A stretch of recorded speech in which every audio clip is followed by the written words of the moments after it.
We reached out to Bunny privately to have an open, unfilmed conversation, hoping to clear the air and have constructive dialogue about the comments that she made. As everyone probably listening to us and our listeners are well aware that that's not what happened. You know, anytime that we use our voice for anything, it's always seen as something negative, and we're treated and we're talked down in a derogatory manner. And this is why, and this is what we try to do every time we try to break the stigma. It always backlashes on us. And I know Paige and I were happy to take it for this community. We are happy to take one for the team and fight and educate and try to change people's perspectives on prison wives. We're going to keep doing it. I'm not going to not be quiet anymore either. I'm tired of being silenced. I'm tired of being told to shut up and sit down and know your role. When the government has too much power and you give them all this power over life and death and incarceration, they want you dead, you will be dead. It doesn't matter what your family wants. It doesn't matter what your lawyer wants. It's going to happen. I'm just going to say, from the death row perspective, a capital case, minimum is like $1 to $5 million. And guess who's paying for that? Taxpayers. Right now, we have a problem where our attorney general is put out two more dates of execution.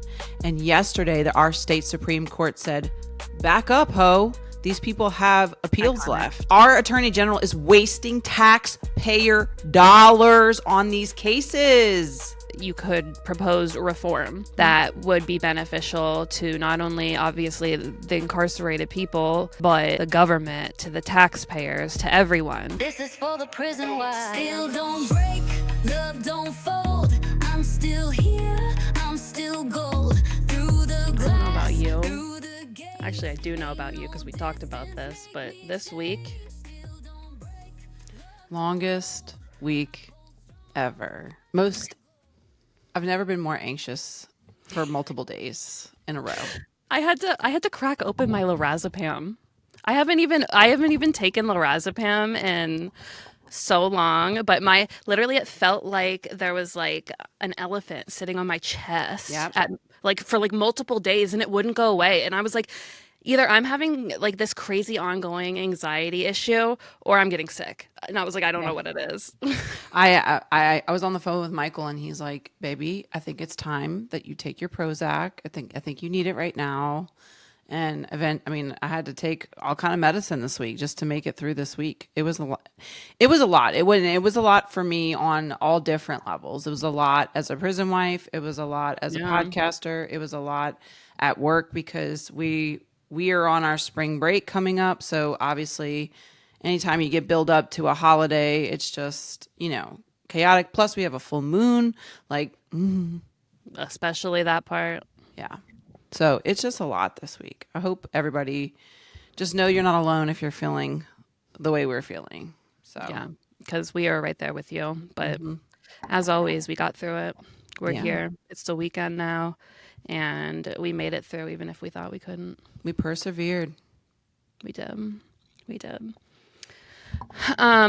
Before we kind of go any further into our podcast, Gigi and I agreed that we kind of want to just, briefly go over the elephant in the room, for lack of better. I just talked about having an elephant on my chest. Let's talk about the elephant on my chest. So, a few weeks ago, as in last week, we discussed Bunny XO's podcast clip, not even just a clip. We discussed the episode where she talked about prison wives, allegedly. We talked about how we felt it misrepresented prison wives, the community as a whole, MWIs to be specific. We quoted her directly. We shared the transcript, allegedly. And then we also encouraged everyone who listens to us to actually go do the same, because we have a podcast and we understand what it's like to be clipped out of context. So we literally were like, pull the transcript, listen yourself. That's what we did here. We also reached out to Bunny privately to have an open, unfilmed conversation, hoping to clear the air and have constructive dialogue about the comments that she made, allegedly. As everyone probably listening to us and our listeners are well aware that that's not what happened. Bunny took it and ran. Allegedly. I would have never thought. I'm literally still like, I still can't wrap my head around it because I'm so perplexed by this situation, you know? It was very odd. Very odd. I mean, you called it because you said this is how she probably will respond to stuff. Allegedly. You called it before it actually happened.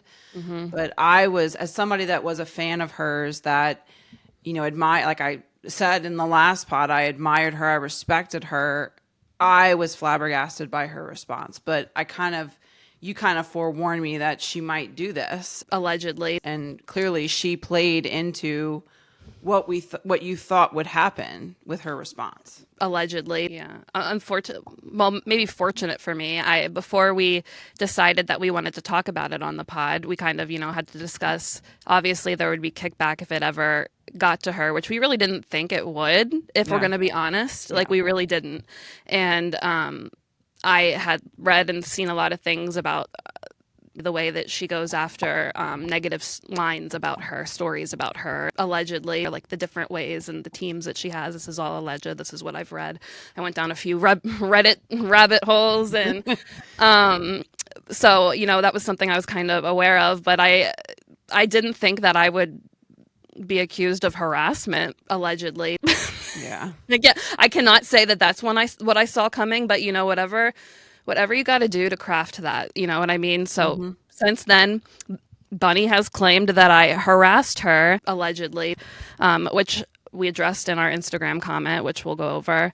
Additionally, some content creator, JD Deli, I don't know, I've never heard of this person, made a video accusing us of twisting Bunny's words, allegedly. For clout. Twisting her words, being performative, allegedly. He accused us of being performative and clout chasing off of her, allegedly.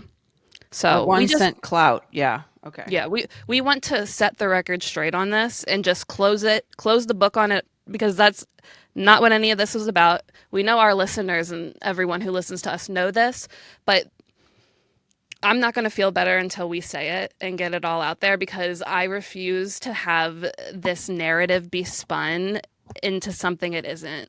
Correct. Because we didn't even, I'm sure she didn't listen to the podcast, allegedly. Like, we didn't say anything that was rude, or that even when we're done, we're like, we're just disappointed, allegedly. Yeah. And for her to then publicly say something like that to me is just crazy, allegedly. I want to take a moment to address saying that someone harassed you is a serious allegation. You know what I mean? Allegedly. I looked up the legal definition, and that involves repeated unwanted behavior where you are fearing. Yeah. You're in fear of, you're in distress. I reached out and I asked her why she blocked me after it was blocked, and that was it. Allegedly. Literally, that's it. I still never did message her on Instagram. She's acting like please don't act like my messages weren't lost amongst the other ones, allegedly. Okay. Yeah. And she was also blocking other prison wives that were commenting too. So allegedly, are you saying they were harassing you too? I don't understand. Allegedly. Can I just say this? This is my thing. Yeah. Because she claimed in her comments on the JD delay, whatever his name is, video, that she was only talking about Ash Trevino. Allegedly. Lying. You don't make a statement saying these prison wives are crazy, and if you met your man while he's incarcerated, I feel like something's wrong with you. Allegedly. So you can't say that is just for Ash Trevino, because you're making blanket statements. Allegedly. So for her to claim now all of a sudden that it's just about Ash Trevino when it clearly wasn't. Allegedly.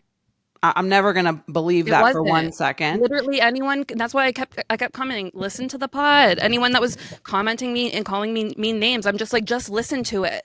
Yeah. And the thing is, if it wasn't so bad and you only were talking about Ash Trevino, Bunny, really, why did you take the clip down? Allegedly. Did she? Yeah, the clip's not there. Oh, allegedly. Well, are you sure you're not blocked? I'm not blocked on my personal. Okay, well, I just want to be clear. We sent Bunny the clip of our podcast. We tagged her in it when it was shared. We literally even said, help us reach her, because we wanted her to hear our statement. We weren't sending her harassment messages. We wanted her to hear what we said, and we didn't go about it a disrespectful way, allegedly. So for her to be like, this lady has been harassing me all day, allegedly. You wish. That's not true. We both know that's not true. And you're still dodging accountability. And she's playing like she's a victim in all this when it was her mouth on her own podcast that got her into this. I mean, let's be real. So I reached out on the pod. She blocked me on the pod account shortly after, allegedly. That's the extent of the harassment. I never reached out after that. So what are you even talking about? Like, I've invited her in that statement to unblock me and show the messages because I don't have anything to hide. Yeah. Like, is she talking about when I commented on her video and then people commented and called me all kinds of mean names, and then I would tag her and say, this is the behavior of your followers, allegedly? That's harassing? Yeah. Like, it's just, it's disgusting. Okay, back to the main point. Go ahead. Bunny has a large platform, and that's what we were talking about. It comes with responsibility. Instead of addressing what we were talking about in our outreach, she claimed I harassed her, allegedly, which then led to a bunch of her followers messaging me, commenting me, saying crazy things to me, having one of her content creator prison friends make a video calling us all kinds of names, saying that we're twisting narratives and clout chasers, allegedly. All of that to avoid any real accountability for her words and the way that the situation unfolded. Because we still haven't heard anything. Yep. I haven't heard anything.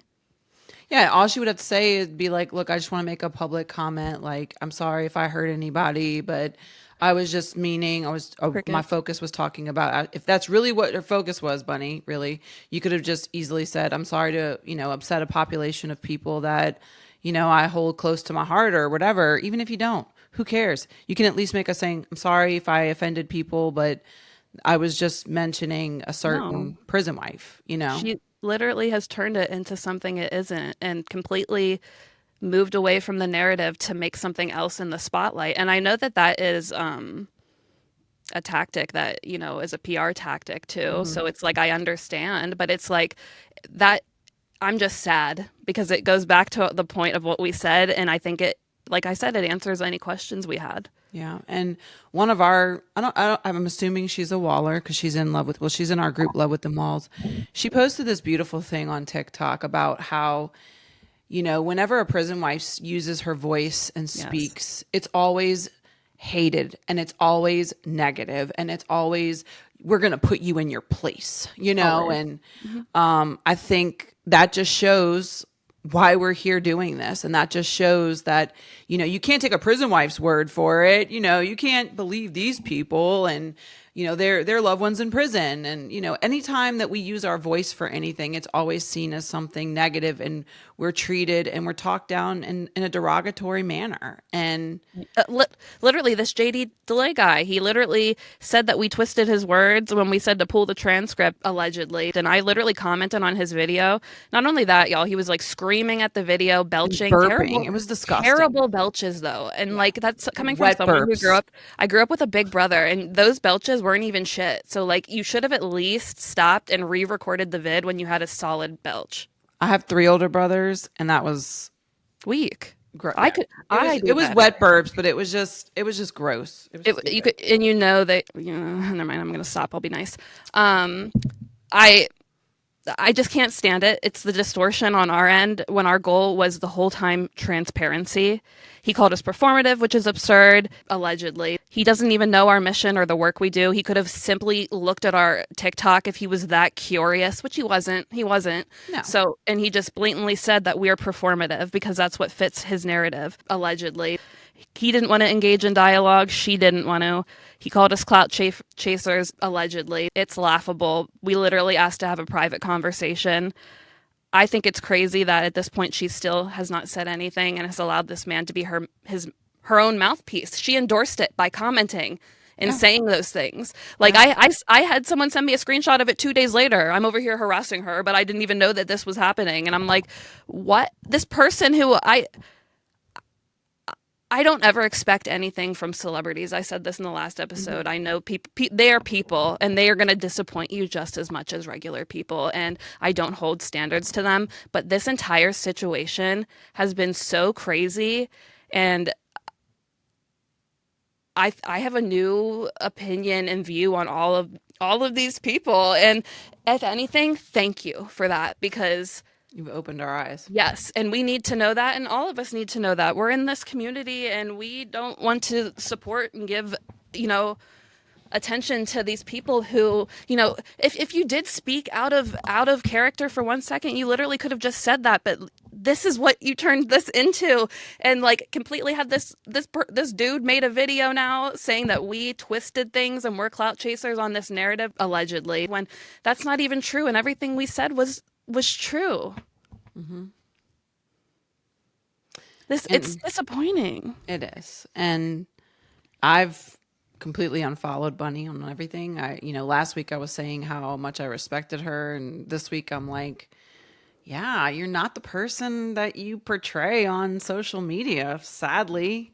You're really not. And you don't have respect for me, clearly. So why am I going to spend my time giving respect to somebody that doesn't deserve it? I had so many people send me clips of TikToks of hers. They kept sending me TikToks of hers, and I couldn't see them because I'm blocked. And I was like, y'all, I can't see this. I'm blocked. And so they would like send me a video of it, and it was just old videos of her, I guess, being performative and like going to a prison and like all of these, like talking about like loving all women and stuff. And I'm just like sitting here. I'm so perplexed by this whole situation because I still haven't done anything to deserve all of the the hate and attacks I've gotten from her and her fans, and that she's allowed, allegedly. And I really am. It's crazy. Yeah. It just shows you that what you see on people's social media is not truly, you talk about all these influencers and how they have these great, beautiful lives. And then you hear the true story of their life and they're like, it's lonely and it's sad and I'm depressed. So clearly what you see on the internet is not always true. It's actually, I'm learning that it's very fake. It's very fake. So, and that's sad because it's at our loved ones' expense because they're the ones, inside, and it's at our expense because we are apparently crazy and, something's wrong with us. And, we're all of these things that they're saying we're not, and we're seen in such a negative light because of people like this. And it's sad. Allegedly. It's sad. I want to close this discussion and just say, because I don't want to talk about it anymore. And this was never about clout. This was never about making a clip and farming clips and whatever the hell we were accused of. And everyone who listens to us knows that. And that's why I'm confident and I am fine with, I don't even care about this man's, I honestly, that's why I was like, I laughed at it because I was who are you? Can I just say thank you, JD Delay, for all the views? Yeah, thank anyway, you, because I feel like, a lot of people even told us, our wallers told us, well, you haven't made it until you've been stitched or, somebody's taking your videos and ragging on you. So, hey. He didn't help us make anything. I'm not giving him credit for anything, but yeah, the hate that what I'm saying is the bad press is still press. So thank you. We had a lot of prison wives reach out to us that followed you. And they thanked us and let us know that they actually unfollowed and they left, and they are a lot happier knowing these things now. And I want to say some of them even tried to engage in conversations with JD DeLay, and he dismissed them. They told him he was wrong and said, these girls aren't performative. They do so much. He goes, yeah, I'm sorry. I just seen too many people beat up on Lil Sis. Yeah. And he just dismissed them. So on Lil Sis. Little sis. Go down and take a breath. Breathe. It's okay. He's a very angry little man, apparently. All right, let me close this because I'm done talking about him. Okay. At this point, we've said everything that we've needed to say about it. There's nothing more to say. We're not here for drama. We're not here for distortion. We are here to talk about real issues, build community, and advocate for our loved ones and your loved ones and everyone who needs a voice, okay? I no longer have any interest in engaging with Bunny or JD or this situation. You know, I hope that they can reflect on their actions that have contributed to this spiral, allegedly, and how it didn't need to be this. And I'm on Bunny's side. I said that, what side? I'm not fighting anyone. I literally just asked her to look at what she said, and now I'm harassing her, allegedly. So, you know, I'm glad Bunny has said that she's open to talking with prison wives in the community. That's a positive step. But as I said, moving forward, I can't speak for Gigi. I'm not interested. I think that her actions have very much showed me anything I needed to know, and anything else at this point is performative. Agreed. My dreams are now moving to a different podcast. You're like, all right, I'm good. I don't need to be on a podcast. It's fine. We need like, who are like the women in the space that, like, you know, I was gonna say, if I'm gonna be on one, I want to be on one that's a girl's girl. Yes, hands down. You know, not selective and not demeaning. So I want to invite our audience to stay engaged with us, continue to stay focused on the work that we do and the good things that we all are out here advocating for. Don't get lost in the mess and the drama and the twisting. I loved the one quote that one of our prison wife friends said: if you phrase your words correctly, no one can twist them. Amen. And I thought that was beautiful. And I just want to say thank you to everyone who stood with us. And thank you for all of the really sweet messages, because although, like I said, we were clouded with a lot of hate and a lot of very mean people, within all of that were really sweet messages from people that really made us feel like what we did mattered. And that we stood up for a community that has no one to stand up for. Period. Ever. And is always shit on. Always. We're shit on by the people who are supposed to be advocating. Correct. So guess what? And I'm never going to shut up. No. Things like this only motivate me to keep going. Yeah. And this is why, and this is what we try to do every time we try to break the stigma.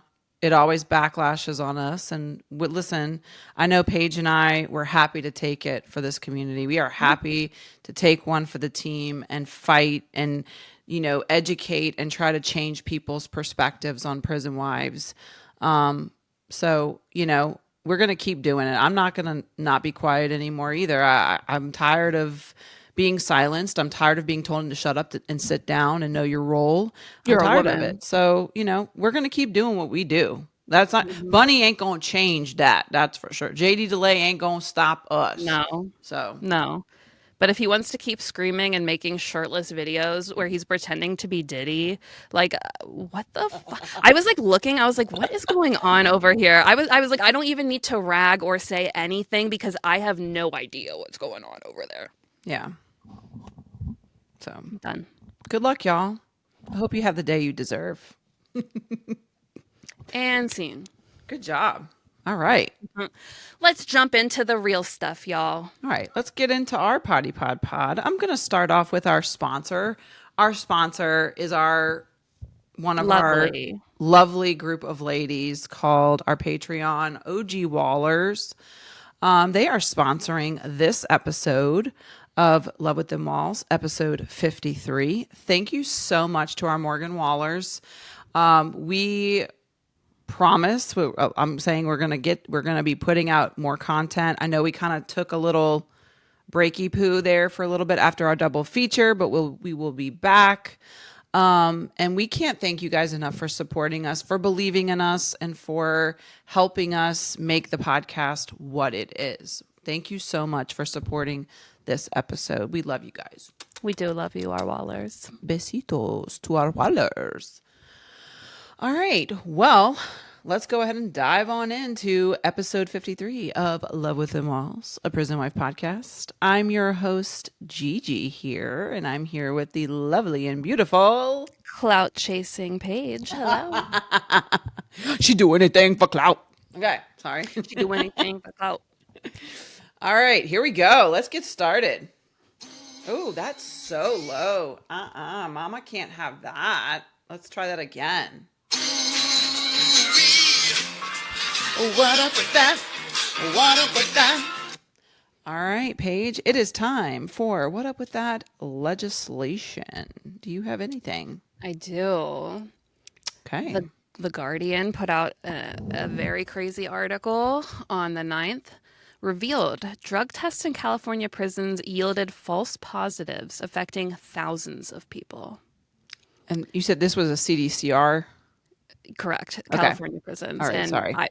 I think this is absolutely insane because I have heard of several people, prison wives that have told me their men have gotten positive drug tests and they know that they're not, or like that they went to like the hospital or something and came back and had a positive, and the whole time they were with like a CO. So it's like, what do you mean? Yeah. Like it just doesn't sound right. So, Quest Diagnostics said thousands of drug tests used by a major U.S. diagnostic company in California prisons last year are suspected to have generated false positive results, an enormous error that has jeopardized the parole request for some incarcerated people, according to civil rights lawyer and prison medical records. California prison officials have known about the issue for months, but have failed to clear people's records or reverse the consequences people have faced from the tests. The problem originated with tests conducted by Quest Diagnostics, a company used by healthcare professionals across the country. We use that over here. Those are the ones who do Joseph's drug test. I know that for a fact. From mid-April through July of last year, Quest's urine opiate drug screening in CDCR prisons used an alternative chemical meant to detect drug traces, while the company's lab faced a back order of its usual reagent. I don't know how to pronounce that. The switch between the chemicals resulted in a more presumptive positive result than registered in tests with the original chemical that they used. When Quest restored its original chemical, the positivity rate returned to its historical average, according to a letter the firm sent the prison healthcare officials. Uncommon Law, which is an amazing nonprofit based out of Oakland, represents people seeking parole, obtained the letter when one of its clients received it from its provider. An Uncommon Law has obtained public record and testing data that it shared with the Guardian. The letter said that the alternative chemical used passed quality control metrics, and the change in performance was only slightly different. But the data obtained by Uncommon Law showed a spike in positive tests that was substantial. Oh. The shaded period is when they used. Yeah, the different chemical was in use, it says. Yeah. Wow. So, yep. So from January through April, the normal chemical was being used, and it was the normal rates. And then they, this is insane. These are people's lives. Yeah. Why does no one care? This makes a difference between people getting parole eligibility, people getting commutations of sentence, people being able just to freaking visit, having privileges taken away, all of that. People that may not have had write-ups in years are now getting write-ups for bad drug tests. And A data analyst for Uncommon Law suggests that there could have been more than 5,000 false positives, which could include multiple tests for the same person. The figure is a rough estimate based on the total number of tests from April through July and assuming the positivity rate would have stayed consistent if it hadn't changed. We are now talking about denied freedom. Yeah.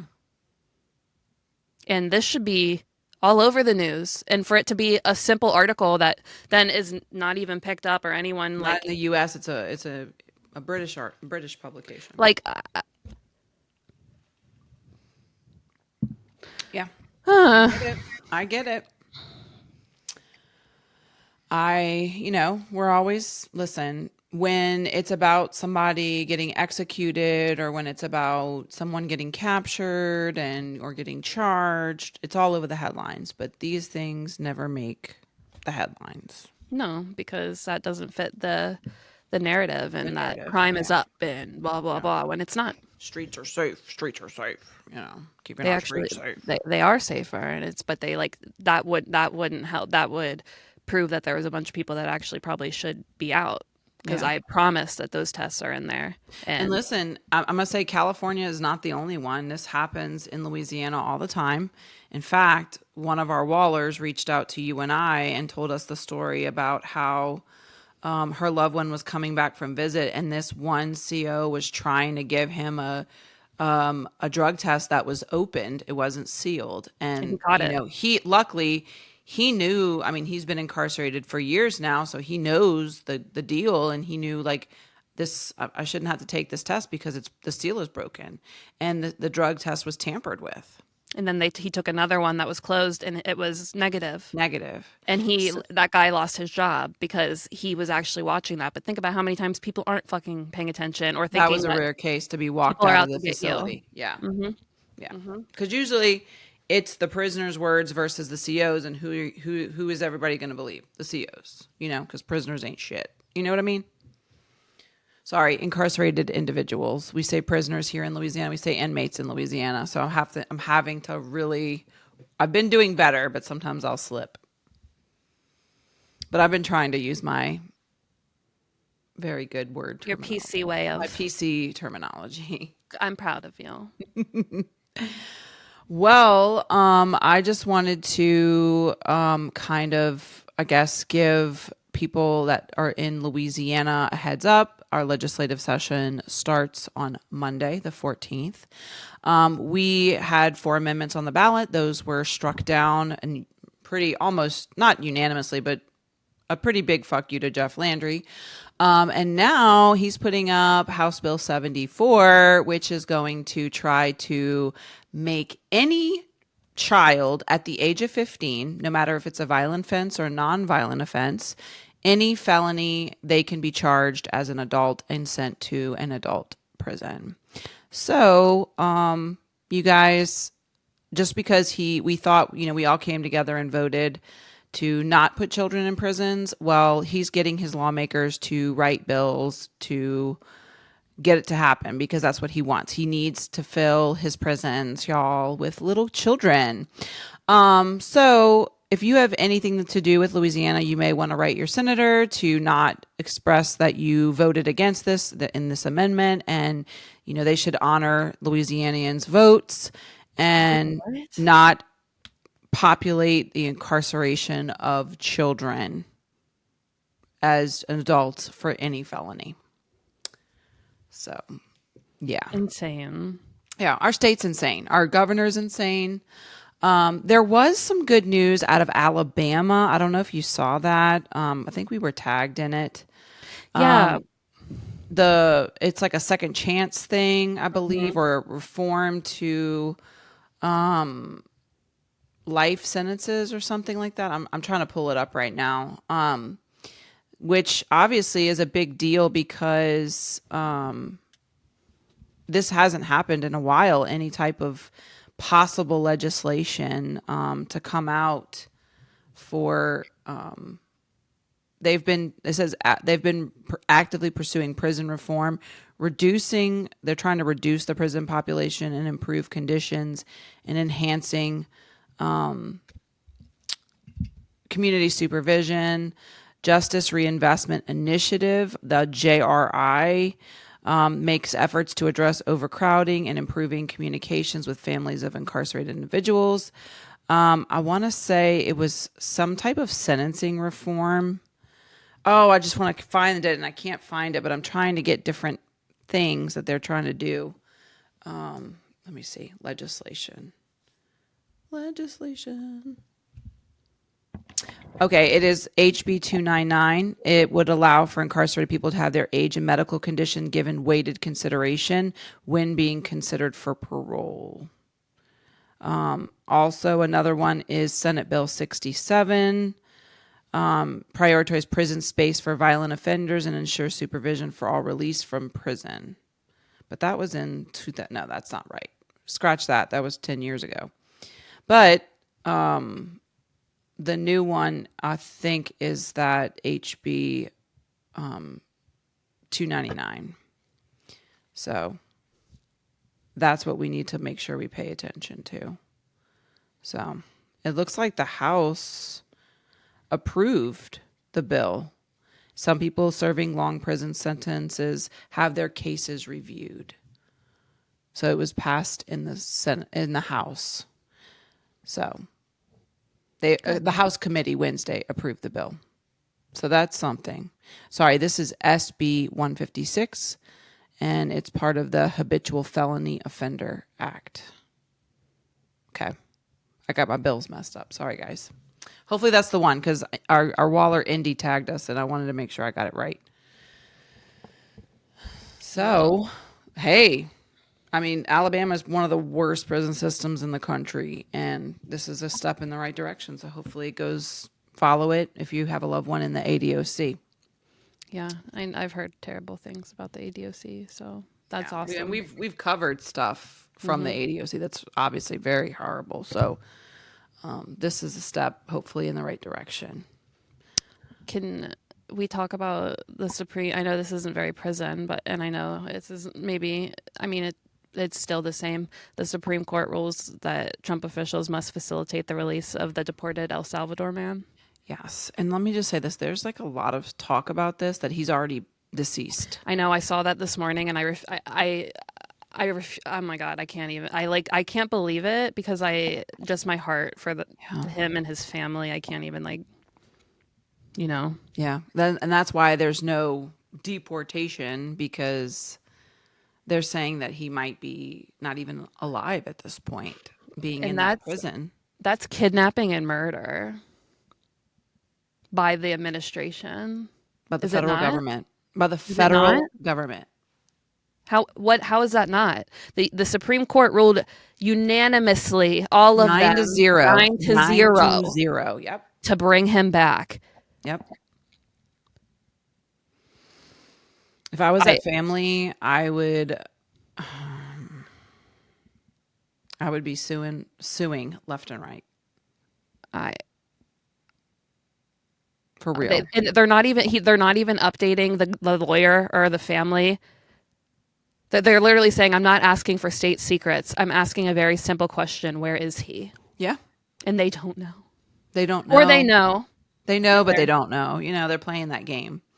Let me say, like I always say, guys, when the government has too much power and you give them all this power over life and death and incarceration, if they want you dead, you will be dead. It doesn't matter what your family wants. It doesn't matter what your lawyer wants. It's going to happen. So be careful. My heart is with them. And Absolutely. I watched the video of his wife, huh? It's his wife that was speaking.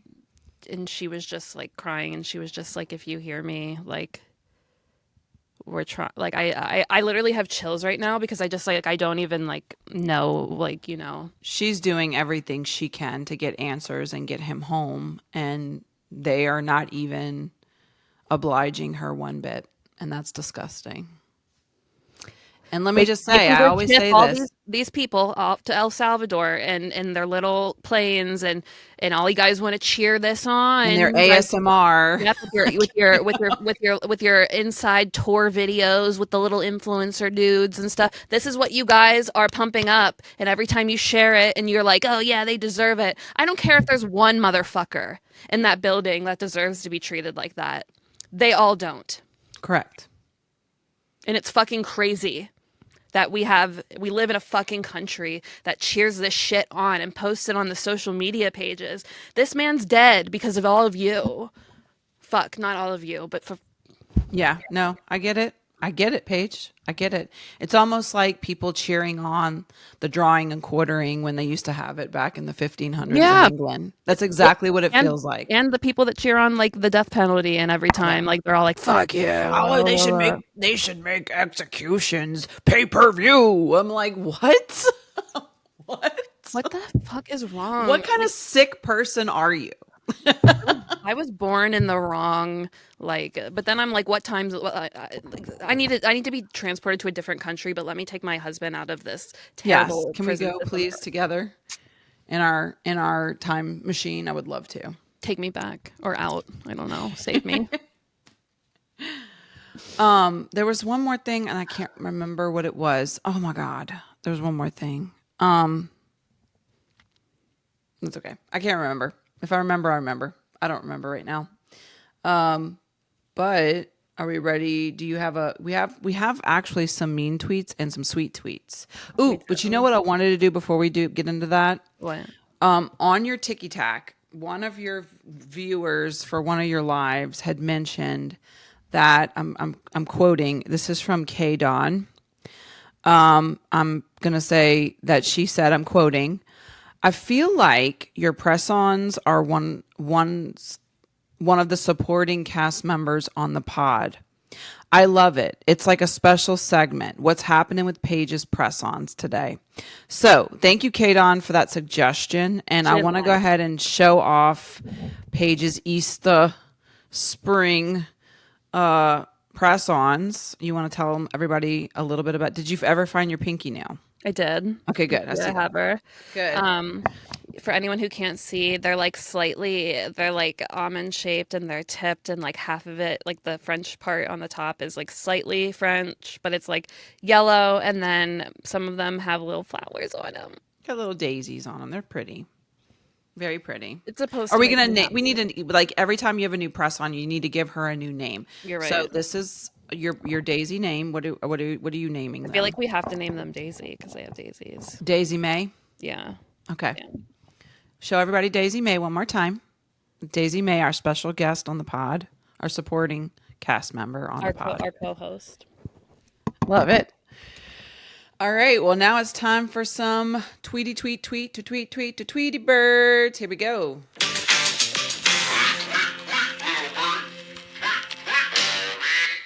All right.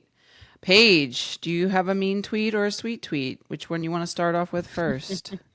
Well, geez, do I have mean tweets? We always have mean tweets. A lot of them, though, I can't even see anymore because I was blocked, and a lot of them were happening on her comment thread, but I just got blocked. Okay. She kept Well, I all have the one. haters. Can I just do one from from an old clip that we had? This was from. Go ahead. I was gonna say I do have one. Okay. Is it JJ? I don't know who their name. I have to Okay. go with. Well, this one is from March 29th that I screenshot it. And it said, I think this was our clip about should prison wives be involved in advocating in criminal justice on our TikTok and our YouTube shorts. And JJ, with his, elaborate, vivid, wonderful, insightful, groundbreaking statement, said, nope, period. They did the crime, period. Take the punishment, period. No period. Okay, good job, JJ.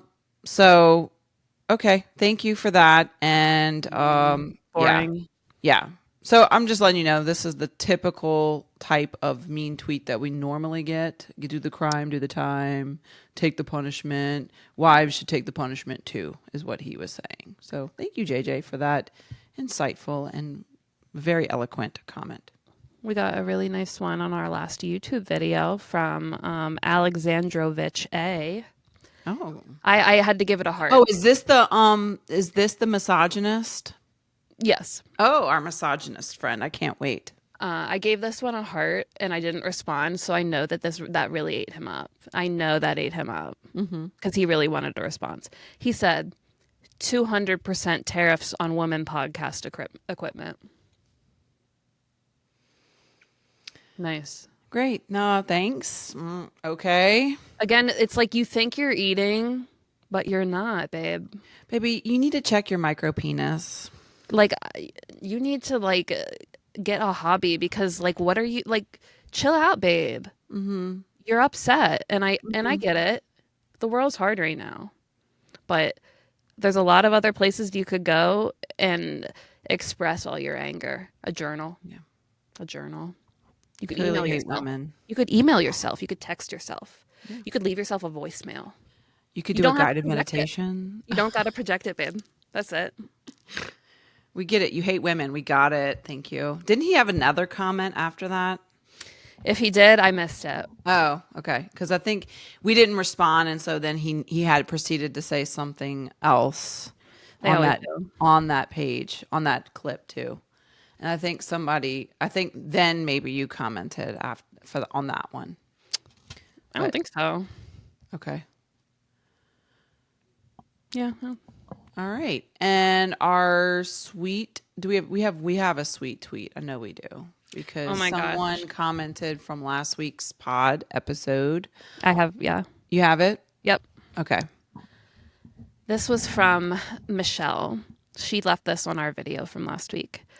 What I am absolutely amazed with is how you ladies handled yourself. You articulated your hurt, disappointment with such class and dignity.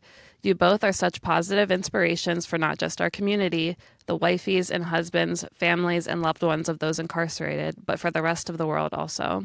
Keep being amazing and keep being heard.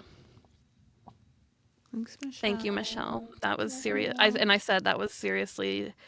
We needed that. So sweet. We had a lot of people reach out and say messages really similar to hers, and literally, there couldn't have been more. Like I'm like, please, like with all the shit, the other shit we were getting, I was like, thank you, because when you're being gaslit to an extent for having thoughts, it's like you sit there when you're actually like you are self-aware and reflective, and you sit there and you're like, am I wrong in this? Like, am I you're like, no, and I didn't, so like it's just comforting that we have this amazing community behind us, and it makes us more strong, and it makes us more motivated to keep going and doing what we do. Yes. And I can't thank you enough for all the support that we get and from y'all, and just saying, like, the people that went to battle in the comments too. I mean, it's just y'all got blocked too. I'm so sorry. Yeah, but I don't know. it might. Go ahead. No, never mind. Oh, I was gonna say, but thank you for that, Michelle. That was something we needed at the end of the week after everything that went down, and on social medias, and it's those little moments that remind us, like, what we're doing is right, and what we're not these big people trying to get names and trying to get people to tag us on their stuff. We're not trying to do that. We're just trying to bring awareness and educate and show compassion and empathy, and change the ideology that all prisoners are bad people. Incarcerated people. Yeah. I'm sorry. Here we go again. Sorry. My Louisiana is Louisianan today.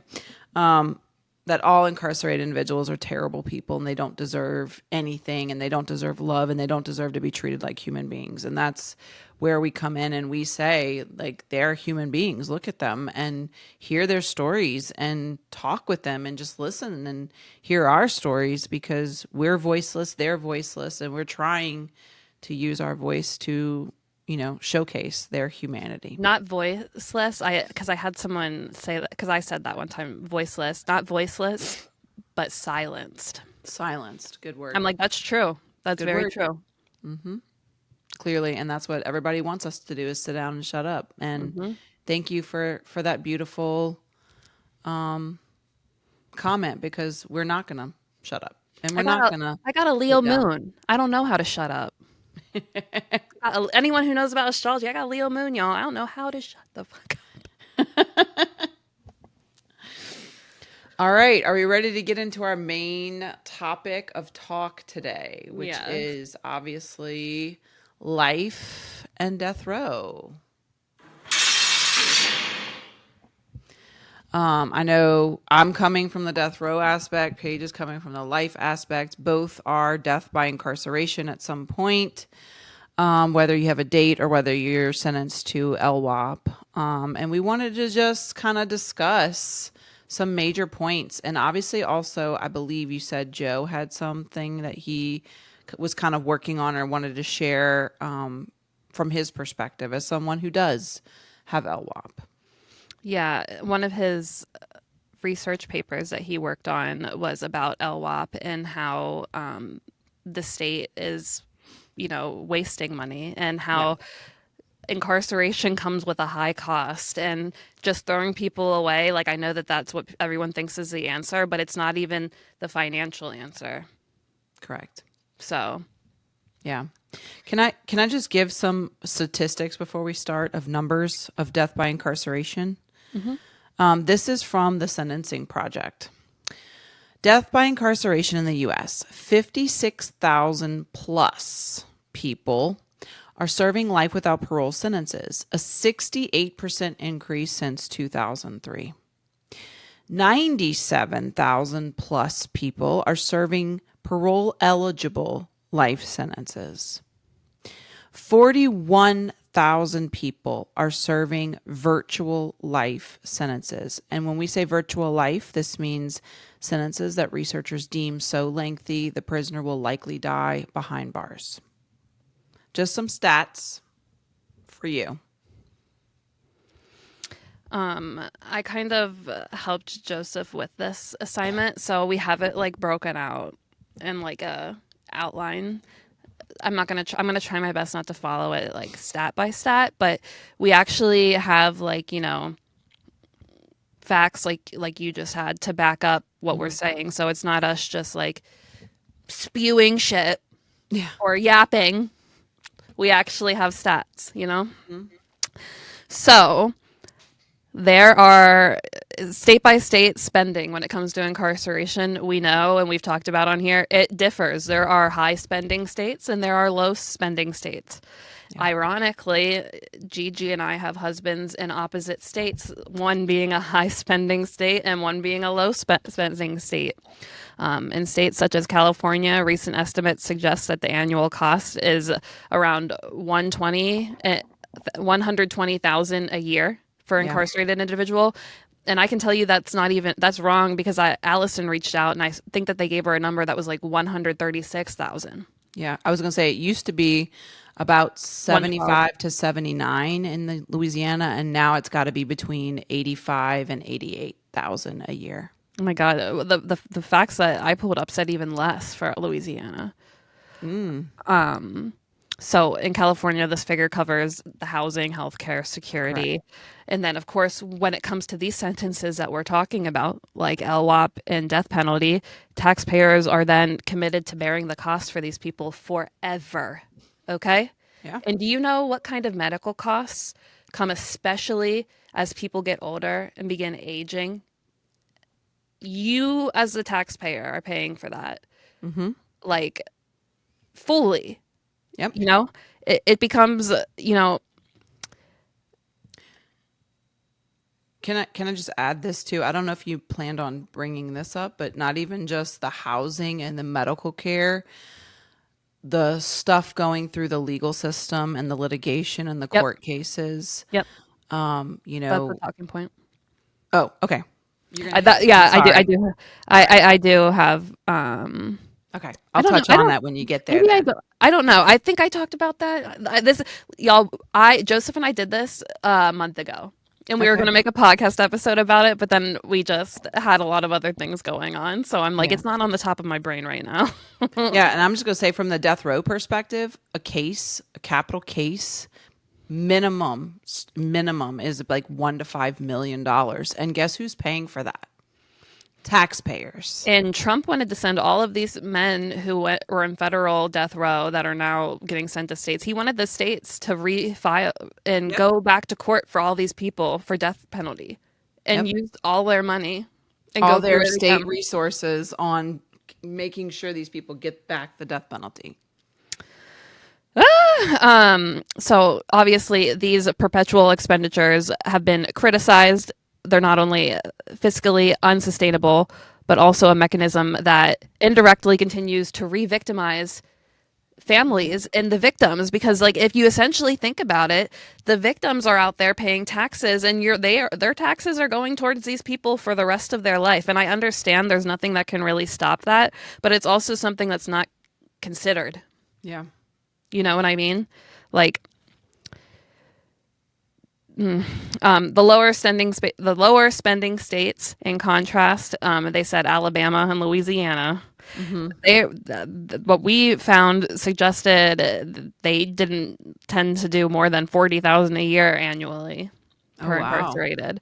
I don't know if maybe that is more so Alabama. That kind of sounds like Alabama, knowing Yeah. all we know about Alabama. These figures are significantly lower than the high spending states, and the nature of LWOP still ties the state to paying all that money. So they are more so not taking all of the money from everyone, but they're also not doing all of these things that California is trying to do with the prison system too. Correct. So it comes back to when all of these people think the solution is just lock them away forever and throw them in the box and chuck Throw away the the key. key. Yeah. Yeah. Like that's not the answer. And if you're good on paying that, like let me just tell you, my husband is 35 and he has a pacemaker. Okay. He is 35 and all of his surgeries and everything he had was all paid for and covered. He doesn't, like, you know what I mean? And it's Yeah. because he's in California. And imagine his health and everything as he continues to get older. There are so many men that are in that prison that just have walkers and are like hooked up to oxygen tanks. And like, you know what I mean? Like, who are we protecting? Are these retirement homes? Well, that's what's happening here. I mean, we have hospice wings and hospice camps dedicated to, taking care of the elderly in prison. And, guess who's footing all that bill? And that's not cheap stuff. And like you said, I don't know how much I covered on it. So definitely like feel free to touch on it. The cost of cases. Yeah. With death penalty cases, because they have to go through all their appeals and they All have their to appeals. bring in the specialists and they have to Investigators. do everything right. Yep. And it's all covered by taxpayer dollars. So, when and keeping in mind all of this, and I'm just going to say this too, because right now we have a problem where our attorney general is, and I've talked about this, she just put out two more dates of execution. And yesterday our state Supreme Court said, back up, ho. These people have appeals left. Thank God. But I'm just saying, like, our attorney general is wasting taxpayer dollars on these cases.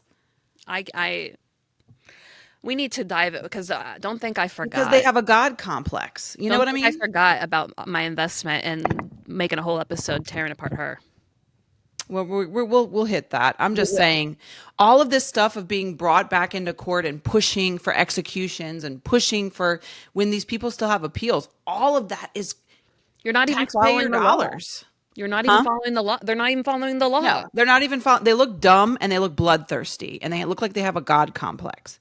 So I'm just saying, you guys, when you start electing people to hold these offices and be part of your representatives and senators and all that, like that matters because they are wasting your money on an aging prison population, overpopulating prisons, case death penalty cases and huge, very notable cases. I mean, all that and the appeals process, all of that is your money.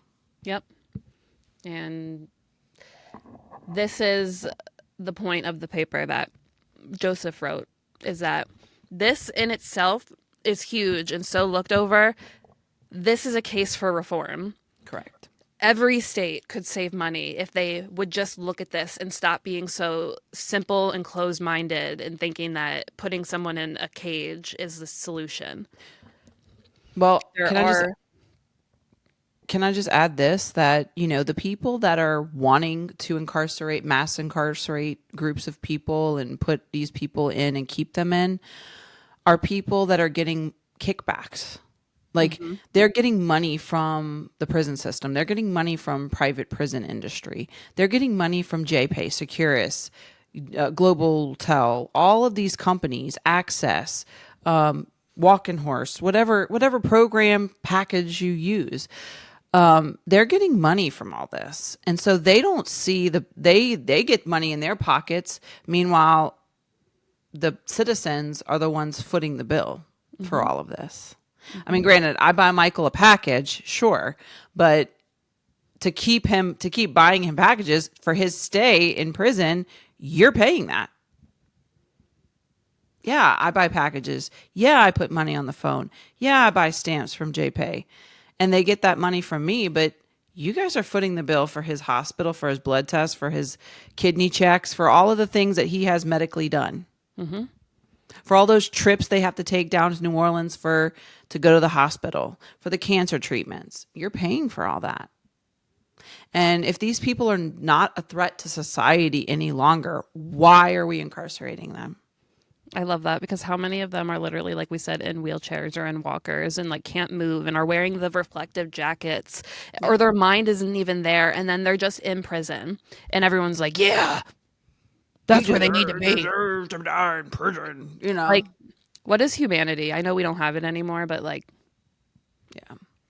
Anyway, I'm just saying, for all these people that are so fiscally conservative, you know, this is what your money's going to. Like, let's be real. So you going, oh, we need to be tough on crime. Well, tough on crime means you're footing the fucking bill, bitch. So, I mean, I don't know how else nicer to say. I can't say it nice because that's the way it is. That's the truth of it. So that's why we pinpointed, when Joseph and I were talking through this, 4 different ways that you could propose reform that would be beneficial to not only obviously the incarcerated people, but the government, to the taxpayers, to everyone. The first one was parole reviews and community supervision instead of resorting to irreversible sentences like capital punishment or LWOP.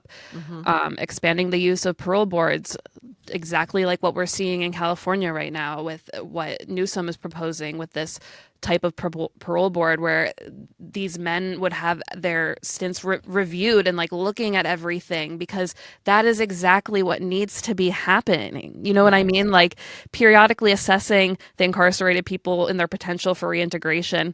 That would bring so much savings to every state that would do things like that. Research has proven that criminal justice reform organizations show that the community-based alternatives not only cost less, but also help maintain family bonds and improve long-term societal outcomes. So it's just like, when are we going to think about society? Because it's like everyone thinks society, the answer is throwing them in these cages, and it's not. Because how many of these people are put back out into the public and come out and they are more screwed up than when they went in there? Yep. Yeah. Answers.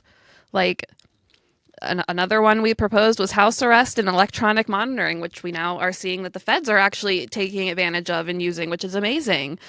In appropriate cases, of course, alternatives like house arrest and electronic monitoring are so much more humane and fiscally responsible than throwing a person in prison because that's the easy answer for you.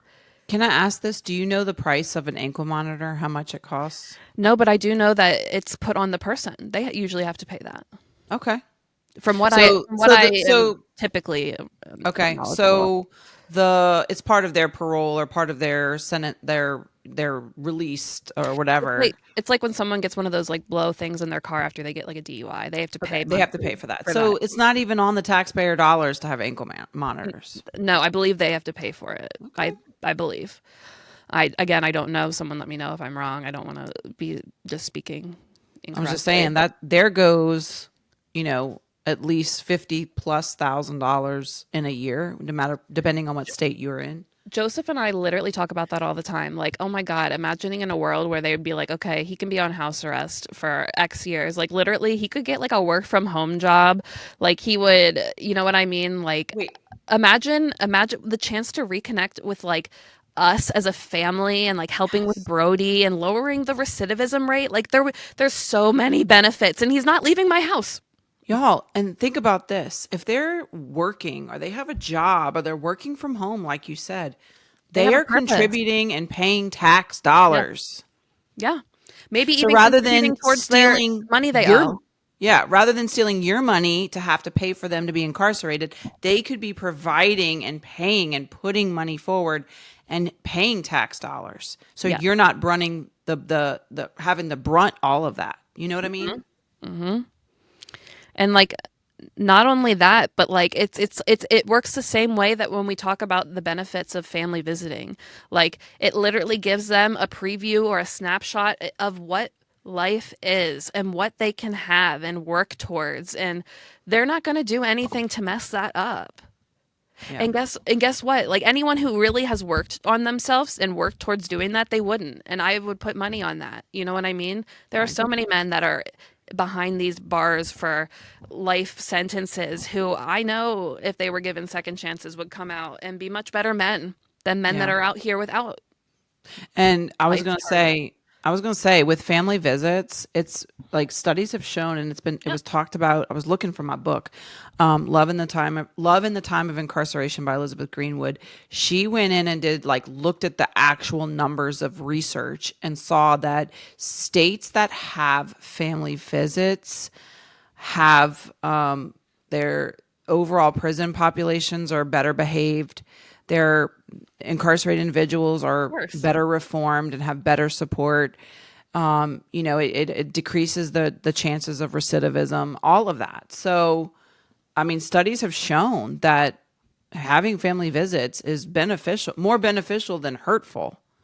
That's And- the reason why they opened it up to LWOP, because it wasn't open to lifers and LWOP for the longest time in California. Yeah. And I was going to say, I mean, anybody that argues against family visits, I'm like, are you okay? I would love to hear your argument against it, because, I mean, even prison wives like RHOA, the Real Housewives of Angola, are like, if you charged me $500 for a weekend visit, I will pay it. Like, that's free money to the DOC. Those Like, men aren't doing shit to lose those. Like my husband is not ever doing shit to lose his family visits. Correct. I promise you. They don't want to get a write-up because they don't want to lose that privilege. That is a privilege of all privileges. So, First thing they'll take too. yeah. So, it's a system that proves that it not only gives them a moment to be human, it also keeps them on the right path. So, And they're holding themselves accountable too. It's not like, you know what I mean? Like is. they're doing it for them. They're doing it for us. They're doing it, you know what I mean? And to say that it does anything opposite, like you're worried about the wrong things. yeah. So, and the idea that these people don't deserve family visits. they already have restrictions on people who can't. So that's why I'm like, when you say that, you're like, sex. Okay, first off, you know nothing. Sex offenders can't get family visits, number one. There's Okay. people that can't even get family visits because their husband was a minor when he committed his crime. Even if they committed their crime against a minor when they were both minors, they Yeah. can't get family visits. Yeah. Isn't that crazy? Yeah. Well, I'm just saying in general that people, people like here in Louisiana, people think that we get conjugal visits. I don't know how. I don't know where. Maybe back in the day they used to have them. I don't know. But people think like people ask me, so when do you get to have a conjugal visit with Michael? I'm like, never. But the people here also would be like, oh, they don't deserve family visits. They're a prison. They should be punished every second of the day, and all this stuff. That's going to be the other argument on that side, is that prisoners don't deserve family visits. But, I'm just saying, I'm sorry, we're getting off on family visits here. I'm moving No, the it's okay. tangent over, but just sidebar. I mean, it could be, beneficial monetarily, possibly, if you want to go that route. If you want to charge people for family visits, I would pay it. Shit, I would pay $200, $300, $400 for a weekend to have with my husband. Absolutely. And not to mention, it would keep him on the straight and narrow path. So, yeah, I'm sorry, I got off No, on you're family good. visits there. Beyond obviously the alternate approaches, there, like we talked about, there are a bunch of economic and social benefits to doing this. The cost savings being number one. Correct. There's potential to save billions with a B, if these methods were put into place instead of just throwing them in a cage. Like the savings could be reinvested in so many things, like education, healthcare, community, like preparing them and Community making sure they outreach, don't fall into that hole of the Yeah. pipeline. Yeah. Proactive. Like, you know what I mean? Areas that would provide lasting benefits for society as a whole, and not just what you guys think is right in the moment. Yeah. Can I just say this? Just to give everybody a little tidbit of how much we do spend on prisons in this country. The United States spends approximately $182 billion with a B annually on incarceration. This includes both public and private prisons and jails. This also includes the costs like salaries, facility upkeep, medical care. Public corrections agencies report a budget of $80.7 billion. The total cost of incarceration is significantly higher when you factor in all of the associated expenses. So, guys, almost $200 billion annually. And you'd be surprised if you look into some of the CEOs of the companies that work directly with prisons. And I'm talking like Securus, GTL, Walk-in Horse, anything. Look at those and see how they're living and see if they're posting lavish vacations and big cars on social media. that's a challenge I want all of you to go do and tell me if you see that, because it's happening. Yeah. So when you said billion, I'm just making sure people understand you're not just saying this out of your ass. This is legitimate numbers here. And we're all footing the bill. Every single one of us out here. So the whole point of everything that I'm talking about right now, that we're talking about, is that when it involves LWOP and the death penalty, it's a double loss. It's not just one thing. The taxpayers are overburdened with the ongoing prices, the high costs, and the system will only perpetuate and will only continue to isolate these people, and these people will never get the help that they need from the system. Shifting our focus from alternatives that could actually be helpful would just do so much for our world. And the money, and that's what everyone says that they care about, the money. It's all about the money. Okay, like the stats and the science are there and it supports it. And no, it's like they don't care because all that really matters is these people that have the control in the back end Yeah. that want more of the money. Correct. So, I Fill mean, their pockets. like we said about the private prison industry, there was comments leaked from one of their private meetings that where one of them said, "Oh, this is looking to be one of the best years ever, and I've been in this for 15 years or something." Like, disgusting. They're talking about profiting off of us and our loved ones. But the bigger thing is to know that these people are saying that while the public, the citizens of the states and the country are footing the bill. They're keeping us distracted, and they're keeping us having our arguments with the other front line, where they're like, "Just throw them in there or kill them." Well, they're Like, also yes, now you guys go at each yeah. other, and And they're stay also back fear here. mongering to get us to want to pay for more prisons, bigger prisons, more people in prison. They're fear mongering us, the public, to believe that if we do this and we incarcerate all these people and we put them in and we lock them up and throw away the key or we kill them, the world will be a lot safer, And then it's like, well, who's going to pay for all that? You and me and my neighbor and your neighbor, we're all going to pay for that. While we make lots of money off of it and profit. Period. So I just wanted to take time to draw a little bit of attention to that. And just, keep that on everyone's radar. I know a lot of you guys know these things, but hey, keep those as talking points for next time you hear someone or someone comments on your shit and says about that. Say that stuff and say, have you even thought about this? I was going to say too, like, it's the best way to combat people's negativity about prison is the cost of prison and who's footing the bill. Like, I'm obviously, I come from a very conservative background, and that's what I hit my family members with. You're so fiscally conservative. Are you even worried about the amount of money that we're spending on prisons and private prisons? You're footing the bill here. You're footing Michael's bill. Like, let's be real. I have to tell my parents that. Like, you're footing his bill. My husband's You know what I mean? pacemaker. So Yeah. thank you. Yeah. All right. Are we ready to move? Oh, are we ready for our phone call, Paige? Yes. I think Florida's Fred's going to call. I'm hoping we get a call from him. Oh, wait. Hello, this is a prepaid collect call from Your boy, Fred. an inmate at Florida Correctional Institution. I wonder how many other women in prison Fred has other than us, since what's his name said that. We're all inmate hoppers? Yeah. We are. We have Fred and our men, so we technically are hopping. We're hopping, and I wonder how many. Since JD Delay said that each guy in prison has at least 3 to 5 women that he's talking to.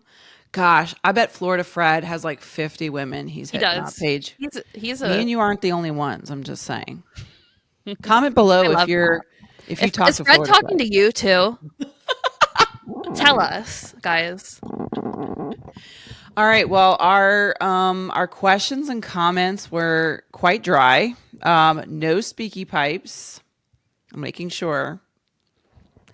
No speaky pipes, and only one question. So, That's okay. and obviously coming from our beautiful, lovely Addie advocates, she obviously gives us very good thinker type questions. Her question is, what's the weirdest thing you've Googled for your partner?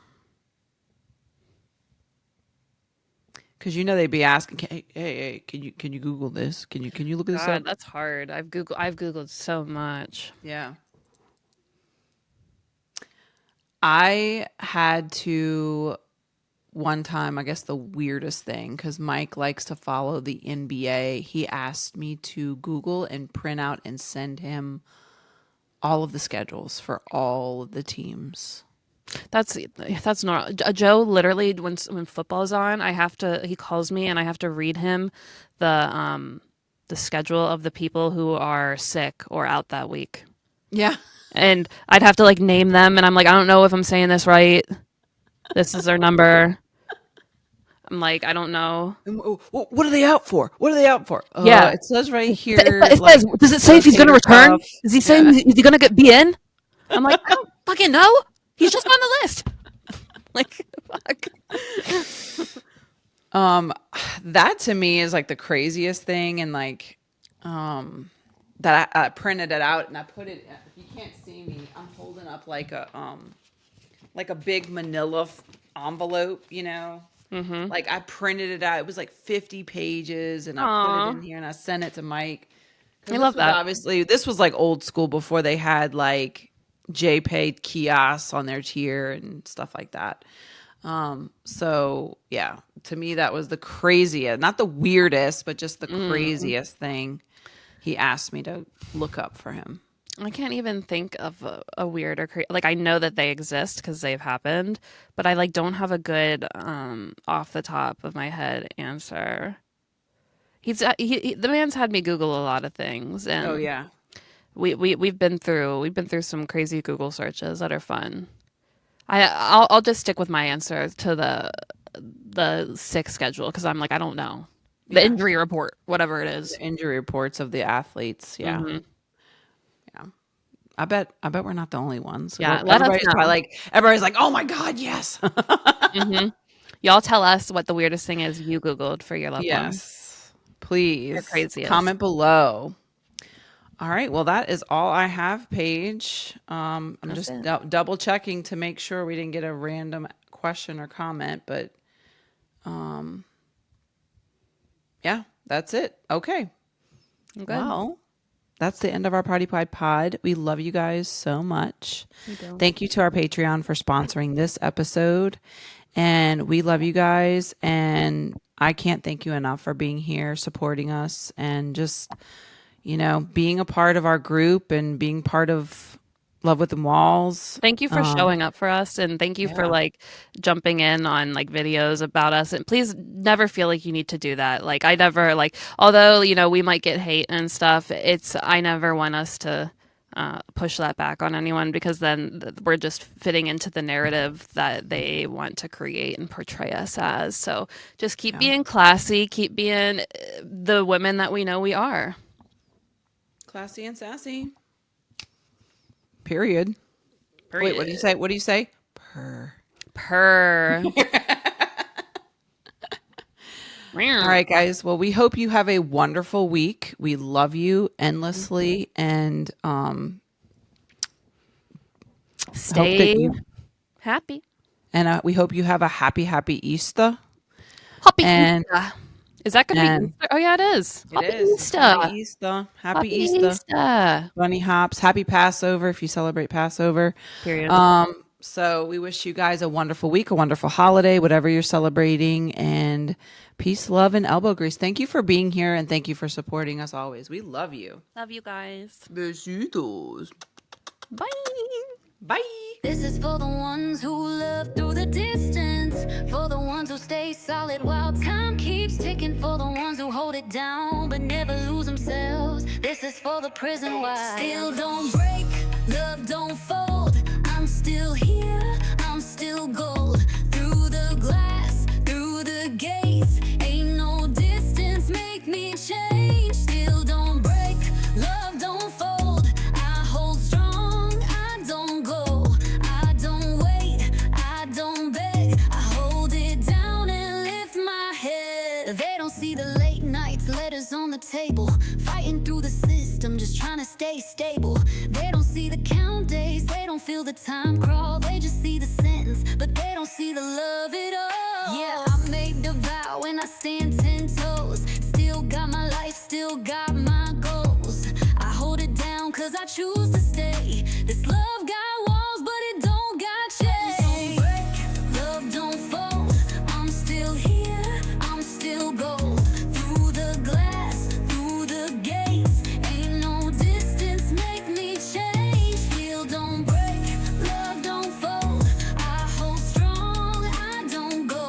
I don't wait, I don't beg. I hold it down and lift my head. I'm a prison wife, but I'm still my own. Made my own moves, still stand on my throne. They think I'm just sitting here wasting my days. Nah, baby, I've been building while counting the days. I ride for my love, I ride for my king, but I ain't no fool, I handle my biz. I ain't weak, I ain't lost, I ain't throwing my worth. I hold it down cause I know what it's worth. Through the letters, through the calls, through the gates, through it all. Love don't break, love don't fade. I'm still here, I'm still brave. Still don't break, love don't fold. I'm still here, I'm still gold. Through the glass, through the gates, ain't no distance make me change. Still don't break, love don't fold.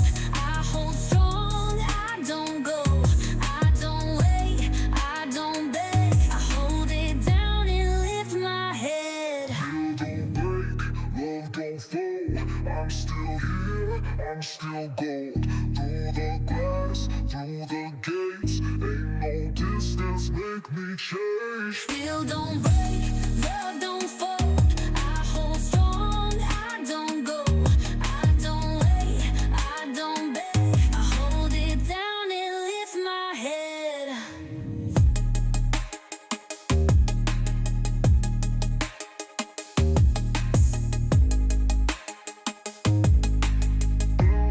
Lift my head.